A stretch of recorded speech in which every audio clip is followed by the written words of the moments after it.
Okay guys, magandang araw po sa inyong lahat. Kumusta po kayo? At sa mga nagbabalak dyan na mag-apply bilang isang Foodpanda Rider. At itong mga pending application nyo po sa Foodpanda Rider, pag-usapan natin sa mga video na ito. Sa video na ito para alam nyo kung ano yung mga proseso sa pag-apply dito sa Foodpanda. So mga kaibigan, kumusta po kayo? At kung nakapasok na po kayo bilang isang Foodpanda Rider at gusto nyong makita ang video na ito, at pwede nyong tingnan ito mga kaibigan para meron kayong learning kung paano po, ano po yung trabaho dito sa Foodpanda. At sa nag-apply po bilang isang Foodpanda Rider, so dito po kayo pwede nyong panoorin ito mga kaibigan. So sa Foodpanda po mga kaibigan, so kailangan natin dito, meron tayong motor. Ito yung mga requirements mga kailangan mong ihanda bago ka mag-apply bilang isang Foodpanda. At tips po sa inyo mga kaibigan, huwag kang mag-apply dito sa Foodpanda kung hindi kompleto yung mga requirements mo. Dahil dito sa Foodpanda, isang applyan lang po mga kaibigan. At pag hindi matanggap at hindi kumpleto yung requirements mo, inuulit ko po ito, pag hindi kumpleto ang requirements mo, hindi ka tatawagan, so hindi ka na makapag-apply ulit dito sa Foodpanda dahil mag-reply yung system na parang magkakilala na po tayo. So kailangan mga kaibigan, kung mag-apply ka dito sa Foodpanda, kailangan kumpletong mga requirements mo. To valid ID with driver license mga kaibigan. Tapos meron professional driver license, tapos meron kang TIN ID at saka TIN number mga kaibigan, at saka active na at saka updated na ORCR ng motor mo at picture ng motor mo nandun ka nakasakay mga kaibigan. So yan, may isa pa, meron pang isa. So kailangan meron kang NBI or police clearance. So mas maganda, advisable po mga kaibigan na NBI po yung ipasa nyo sa Foodpanda.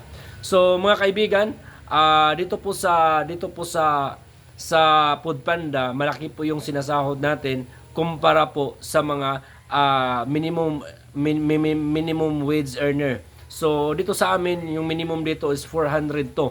Ito yung 400 to mga kaibigan.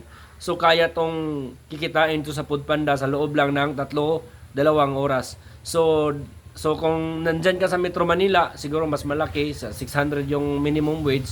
So fights din na itong 600, so kaya mong kikitain to sa loob ng 4 na oras o 6 na oras. So mga kaibigan, kung nasa probinsya ka, mas malaking tulong itong isang Foodpanda, itong Foodpanda na trabaho dahil malaki yung sinasahod natin dito. At ang maganda pa dito mga kaibigan, ito'y tinatawag na freelance. So ano ba itong freelance?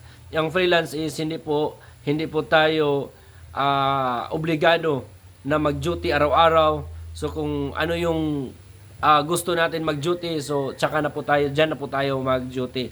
So dito sa Foodpanda, hawak natin yung oras natin. Kung gusto kang umuwi, kung gusto kang mag-stop, kung gusto kang mag-break, gusto kang lahat pwede mong gawin dito sa Foodpanda Rider mga kaibigan.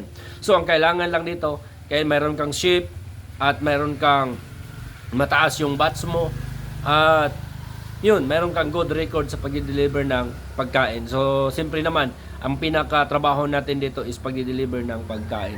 So maraming nagtatanong dito sa channel natin mga kaibigan, sa mga video natin before, kung bakit po hindi sila nakapasok doon sa Foodpanda, ano po yung mga dahilan at paano na po yung mga application nila.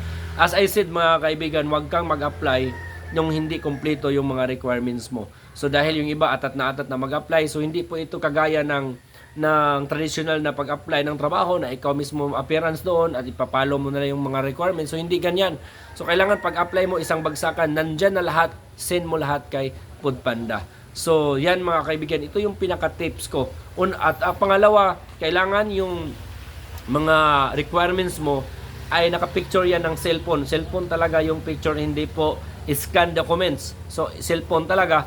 At lahat ng mga details dyan, birthday mo, mga number, ID number, so lahat, the address, so lahat visible. Sana po malinaw at saka visible yung mga requirements mo. Para hindi po naguguluhan yung mga